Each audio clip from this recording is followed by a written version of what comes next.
Най-успешно развиваща се българска хотелска верига за 2015 година.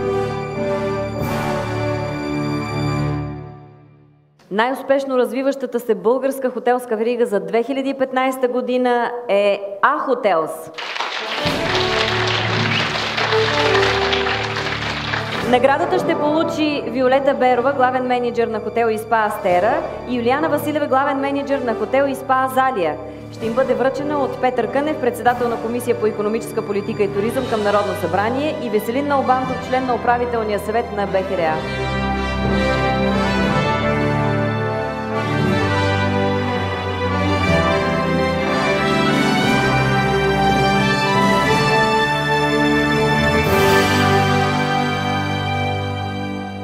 Добър вечер, уважаеми господин председател, уважаеми колеги.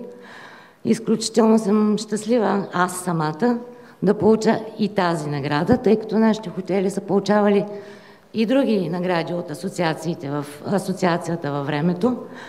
Но изключително много ви благодаря от името на колегите ми, които ни присъстват тук, и от нас самите, разбира се, за високото признание.